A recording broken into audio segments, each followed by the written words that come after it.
Hello, welcome to my student support system. आज की anatomy and physiology की class में आपका बहुत बहुत स्वागत।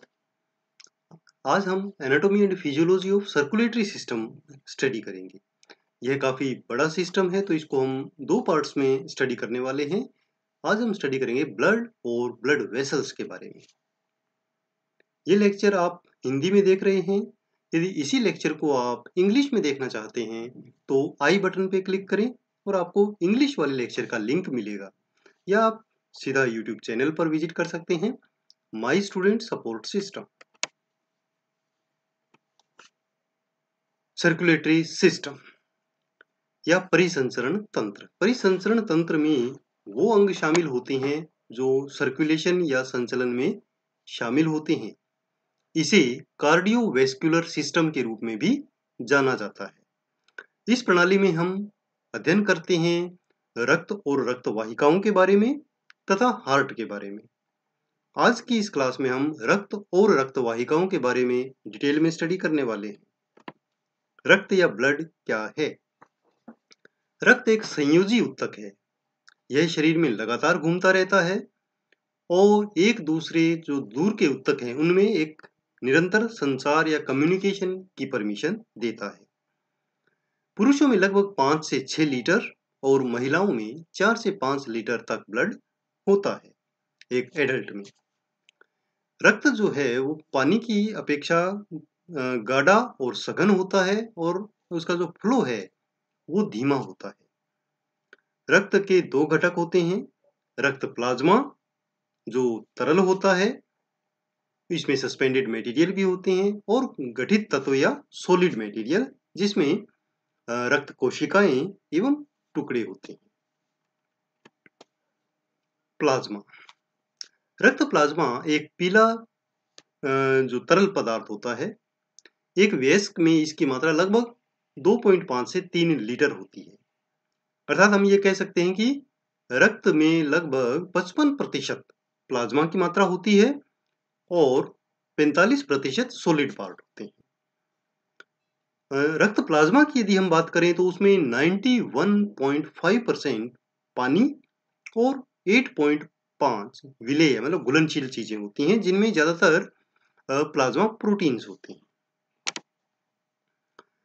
प्लाज्मा में जो चीजें शामिल हैं, ये जो 8.5%, उनमें प्लाज्मा प्रोटीन्स, इलेक्ट्रोलाइट्स, न्यूट्रिएंट्स जो डाइजेस्टिव ट्रैक्ट से एब्जॉर्ब किए जाते हैं, waste material, hormones and gases, ये उसमें घुली हुई अवस्था में होती हैं। सबसे पहले हम देखते हैं प्लाज्मा प्रोटीन्स क्या है। प्लाज्मा प्रोटीन्स प्लाज्मा का लगभग 7% हिस्सा बनाते हैं और सामान्य रूप से रक्त के भीतर ही रहते हैं, यानी जो ब्लड वेसल्स है उसे बाहर नहीं आते हैं, क्योंकि इनका साइज जो है वो बड़ा होता है और ये रक्त के ऑस्मोटिक प्रेशर को बनाते हैं। ठीक है ना। ऑस्मोटिक प्रेशर क्या होता है? जिससे न्यूट्रिएंट्स और जो गैसेस और जो मटेरियल होते हैं उनका आदान प्रदान होता है उस प्रेशर की वजह से। यह जो प्रोटीन है ये प्लाज्मा को या ये जो तरल पदार्थ है वो ब्लड वेसल के अंदर बनाए रखता है। अगर ये नहीं हो तो वो सारा बाहर आ जाए और एडिमा हो जाए।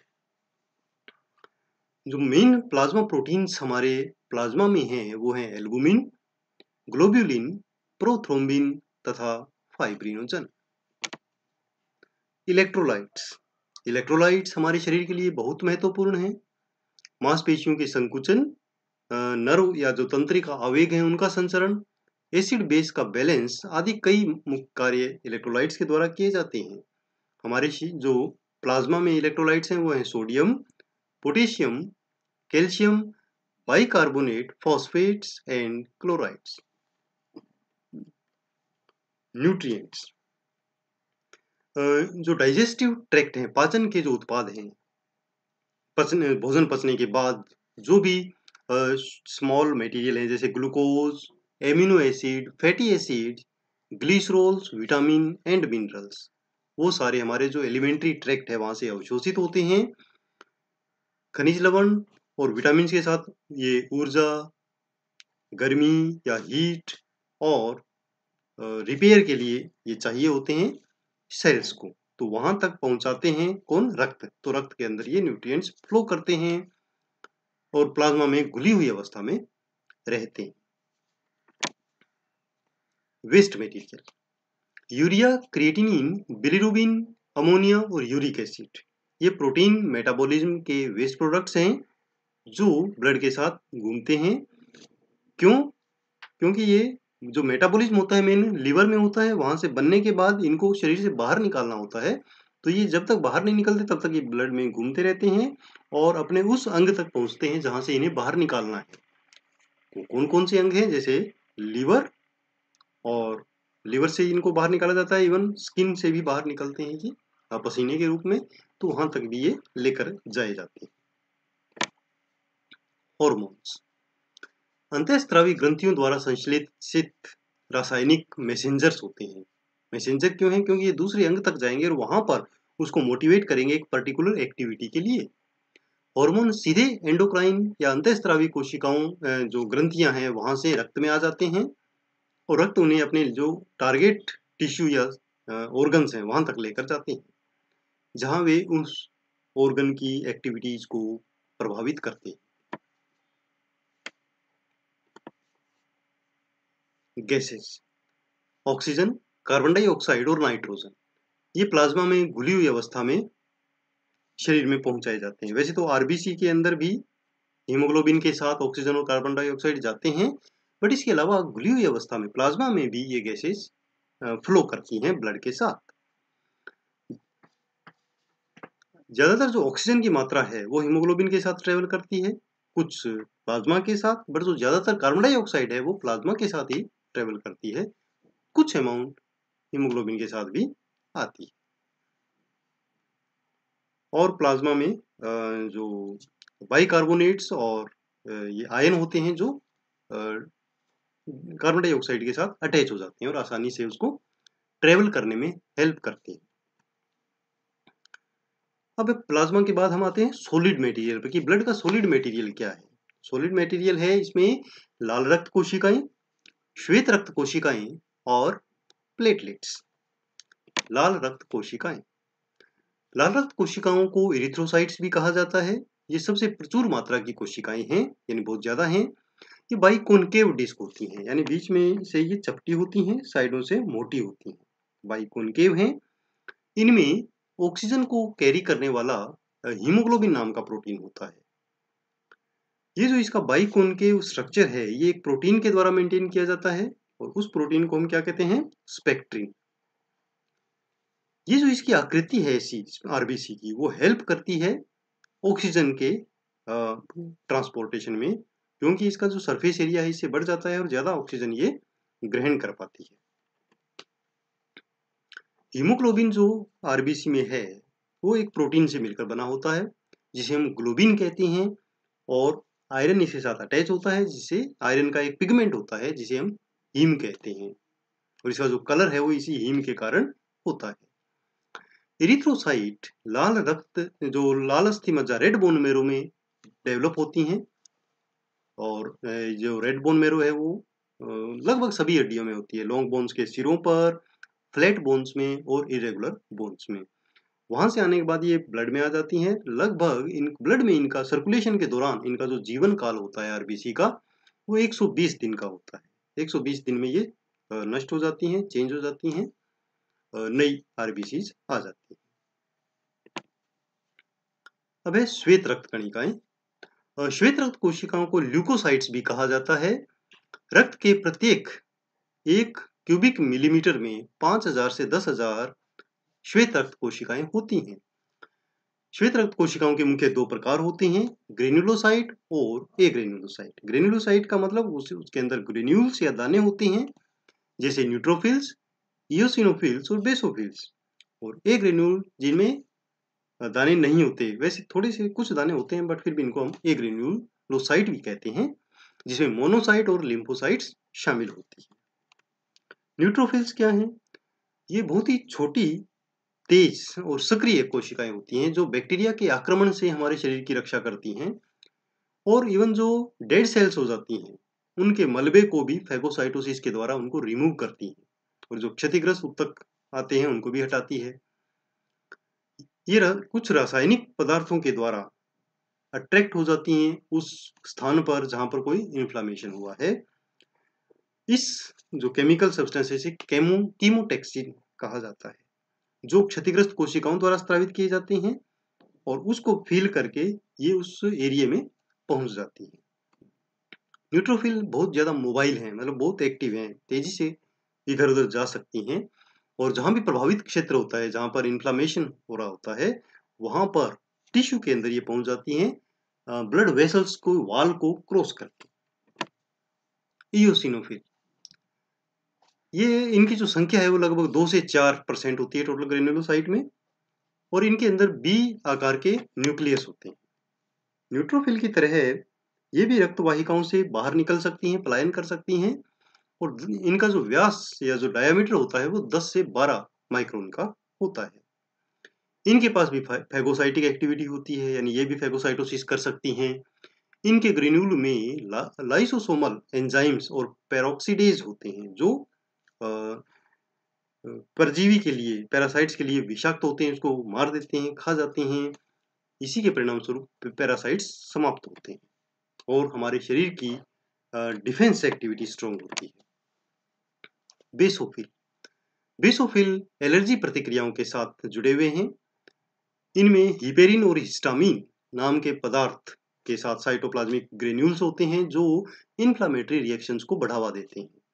बेसोफिल परजीवी के खिलाफ और एलर्जिक की प्रतिक्रिया में प्रतिरक्षा प्रदान करने में महत्वपूर्ण भूमिका निभाते हैं क्योंकि उनकी सतह पर आईजीई होता है, इम्यूनोग्लोबुलिन ई। अब मोनोसाइट मोनोसाइट ए ग्रेन्युलोसाइट है, मतलब इनमें जो ग्रेन्यूल्स हैं वो नए के बराबर हैं। यहाँ आप देख सकते हैं इसको क्लियर, ग्रेन्यूल्स नए के बराबर हैं। ये भी सक्रिय रूप से मोटाइल और फैगोसाइटिक होती हैं और कुछ तो ब्लड में रहती हैं और कुछ ब्लड से बाहर निकलकर टिश्यूज में भी चली जाती हैं और वहाँ पर ये मैक्रोफेजेज का काम करती हैं। मैक्रोफेजेज विशेष एंटीजन को नष्ट करके प्रतिरक्षा और इन्फ्लामेशन में एक महत्वपूर्ण भूमिका निभाती हैं। लिम्फोसाइट्स लिम्फोसाइट्स मोनोसाइट्स की बजाय छोटे होते हैं और बट इनके जो न्यूक्लियस होते हैं वो बड़े होते हैं। ये रक्त में बहते हैं और जो लिम्फ नोड्स हैं या लसिका नोड्स और प्लीहा मतलब जो स्प्लीन है वहाँ बड़ी संख्या में रहती हैं। ये भी हमारे डिफेंस मैकेनिज्म से जुड़ी हुई हैं। जो लिम्फोसाइट्स हैं वो जो ब्लड में ही डेवलप होती हैं, स्टेम सेल्स हैं, बट वे लसिका जो उत्तक हैं, लिम्फ नोड्स हैं, वहाँ पर एक जाकर एक्टिवेट होती हैं और वहाँ 2 टाइप की अलग-अलग डिवाइड हो जाती हैं। कुछ टी लिम्फोसाइट्स होती हैं जो थाइमस में एक्टिवेट होती हैं और कुछ बी लिम्फोसाइट्स होती हैं जो बोन मैरो से आती हैं।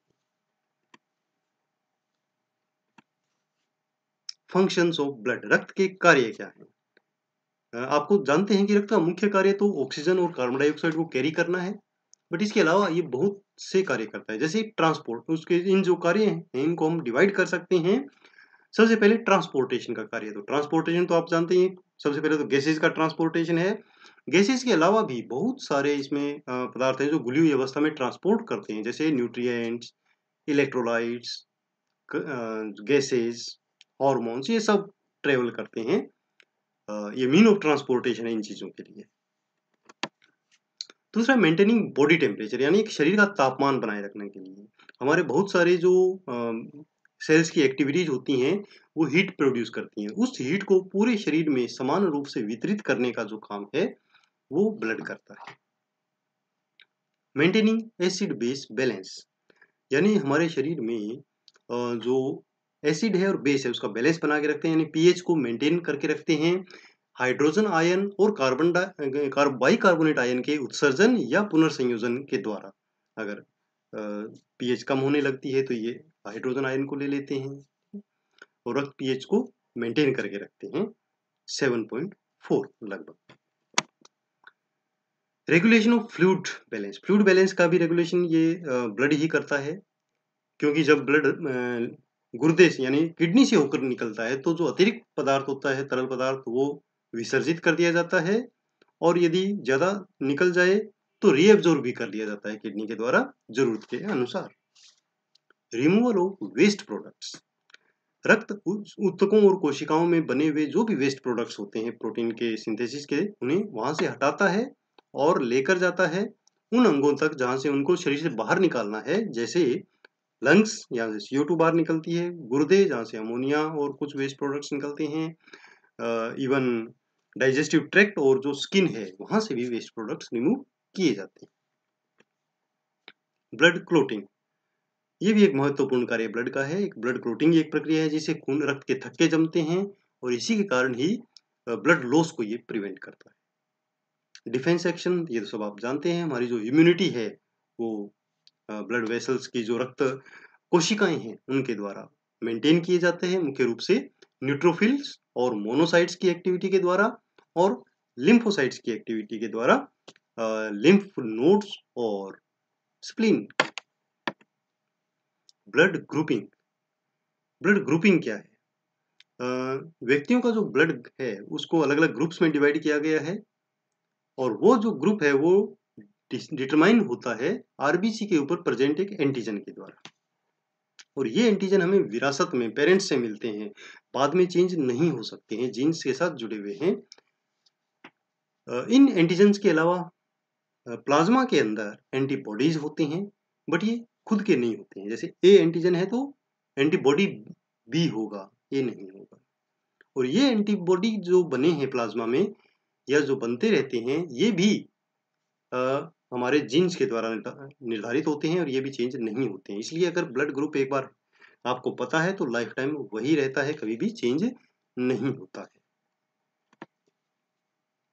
ब्लड ग्रुपिंग के बहुत सारे सिस्टम हैं, मुख्य रूप से जो हम जानते हैं, आमतौर पर जो डिस्कस करते हैं वो है एबीओ और आरएच।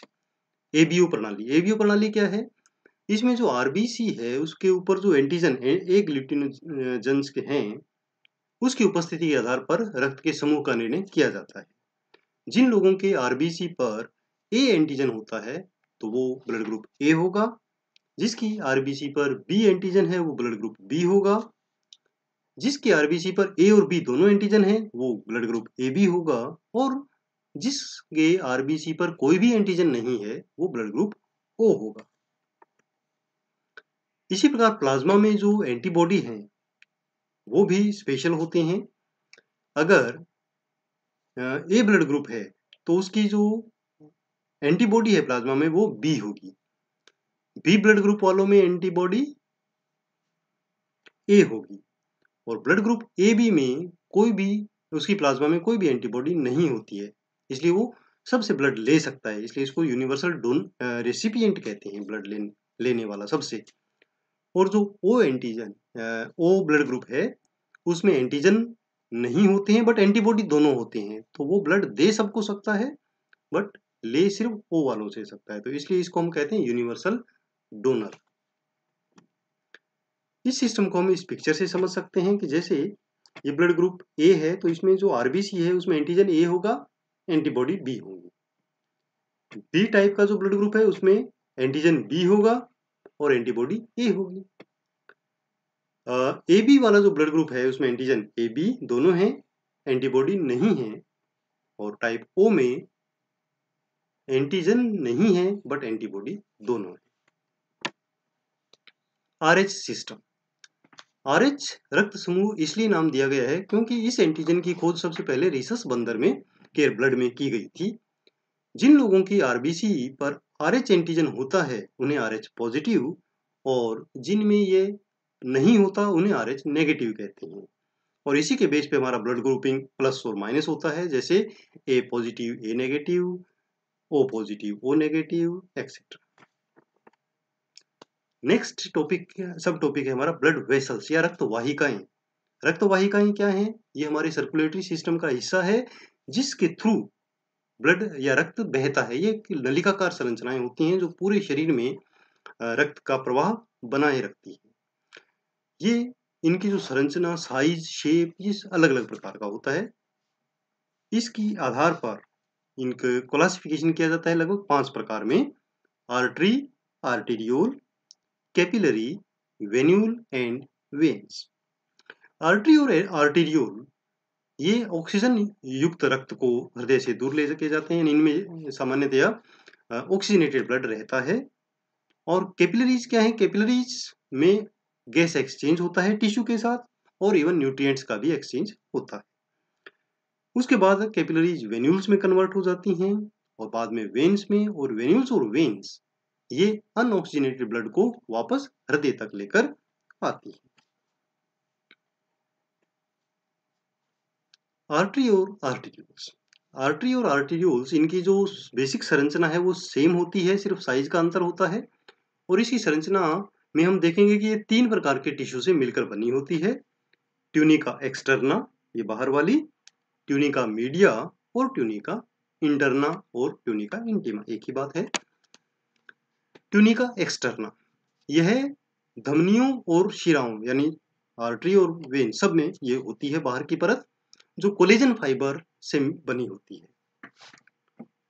और जो इसकी मोटाई है उसकी भिन्नता अलग अलग होती है, अलग अलग प्रकार की वाहिकाओं में। कोलेजन जो है वो इन वाहिकाओं को स्ट्रेंथ प्रदान करता है, मजबूती प्रदान करता है और इसको जोड़ कर रखता है विभिन्न अंगों के साथ। इसमें कई नर्व एंडिंग्स होती हैं। ये जो ब्लड वेसल्स हैं, बड़ी लार्ज जो स्पेशली ब्लड वेसल्स हैं, उनके टिश्यूज को ब्लड सप्लाई करने के लिए इनमें अलग से पतली पतली ब्लड वेसल्स होती हैं, छोटी ब्लड वेसल्स होती हैं। और उन ब्लड वेसल्स को जो इन बड़ी रक्त वाहिकाओं को के टिश्यू को ब्लड सप्लाई करती हैं, उन्हें हम वासा वैसोरम कहते हैं। तो ये क्वेश्चन कई बार आपके पास आ सकता है कि रक्त वाहिकाओं को जो वाहिकाएं ब्लड सप्लाई करती हैं उनका नाम क्या है? वासा वैसोरम। ट्यूनिका मीडिया, जैसे कि नाम से क्लियर है, मीडिया मतलब मध्य, तो ये बीच की वाल है, बीच की लेयर है, और यह संयोजी ऊतक से और पेशियों से मिलकर बनी होती है, यानी मसल्स से बनी होती है। और इसकी मोटाई के आधार पर ही ज्यादातर जो रक्त वाहिकाएं हैं वो मोटी या पतली होती हैं। आर्टरी में ये मोटी होती है, वेन्स में कुछ पतली होती है, और उसमें वेन्स में कुछ जो इलास्टिक टिश्यू है वो भी कम होते हैं, जबकि इनमें काफी ज्यादा होते हैं। इसी इलास्टिसिटी के कारण हमें पल्स फील होती है कि जैसे ही हार्ट पंप करता है ब्लड, ये स्वेल होती हैं, इलास्टिसिटी के कारण फिर वापस छोटी होती है। तो इस प्रकार ये मूव करती हैं तो हमें पल्स फील होती है, जबकि वेन्स में नहीं होती। इनके अंदर जो मसल्स होती हैं वो स्मूथ मसल्स होती हैं, और उनका काम है कि इनके जो डायमीटर है उसको कम या ज्यादा करना, मोटा या पतला करना, और ये डिपेंड करता है ऑटोनोमिक नर्वस सिस्टम पर। ट्यूनिका इंटीमा, ट्यूनिका इंटीमा या इंटरना रक्त वाहिका की सबसे भीतर की परत है, अंदरूनी परत, यानी वी कैन से उसका जो अस्तर है वो बनाती है, और ये रक्त के सीधे संपर्क में रहती है, क्योंकि जो रक्त है वो इस ल्यूमन के अंदर ही बहता है, फ्लो करता है।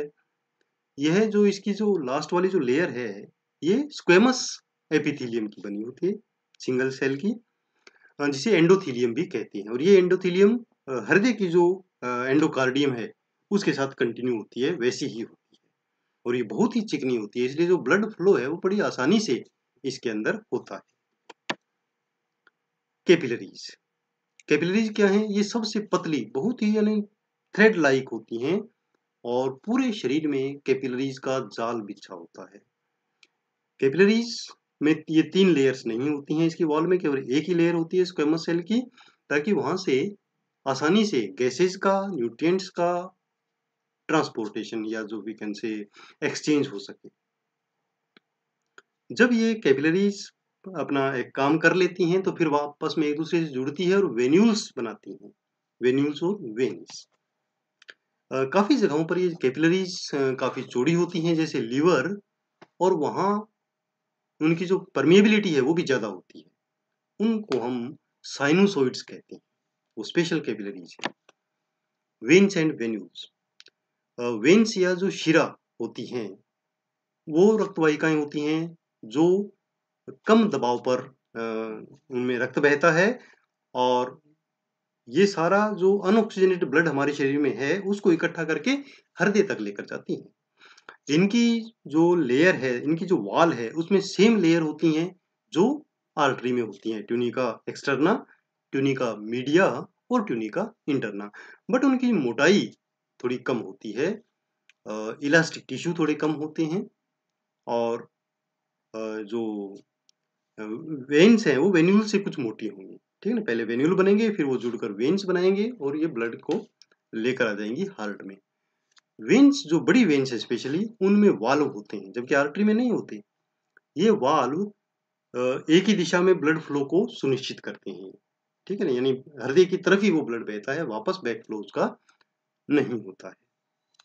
ये जो वाल्व होते हैं ये ट्यूनिका इंटीमा के ही फोल्ड से बनते हैं और उसको मजबूती प्रदान की जाती है संयोजी ऊतकों के द्वारा, और इसका जो वाल्व है वो सेमी ल्यूनर यानी अर्धचंद्राकार होता है।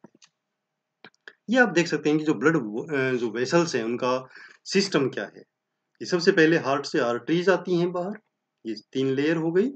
सेम लेयर वेन्स और वेन्यूल्स में होती हैं, आर्टेरियल्स में सेम होती हैं, पर जैसे ही ये थ्रेड लाइक कैपिलरीज बनती हैं वहाँ 2 लेयर गायब हो जाती हैं, केवल अंदर वाली एक लेयर रहती है, और फिर ये वेन्यूल्स बनाती हैं, फिर वेन्स और ब्लड वापस हार्ट में चला जाता है। ये सिचुएशन हम नेक्स्ट क्लास में स्टडी करेंगे, हार्ट और ब्लड का सर्कुलेशन। धन्यवाद। ऐसे ही नॉलेज प्राप्त करने वाले वीडियोस यदि आप देखना चाहते हैं तो चैनल को सब्सक्राइब करें, my student support system, Facebook page को लाइक करें, और नोट्स बनाने के लिए, कंटेंट्स देखने के लिए ब्लॉगर विजिट करें mynursingstudents.blogspot.com। यहाँ आपको बहुत सारा कंटेंट मिलेगा। उसमें जो सर्च बॉक्स है वहाँ आप टॉपिक डालकर सर्च भी कर सकते हैं। फॉलो कर सकते हैं मुझे ट्विटर पर लेटेस्ट अपडेट के लिए, इंस्टाग्राम पर, और फेसबुक ग्रुप नर्सिंग नोट्स ये ज्वाइन कर सकते हैं, वहाँ भी लेटेस्ट अपडेट वीडियोज के आपको मिलते रहेंगे। धन्यवाद। आपका दिन शुभ हो।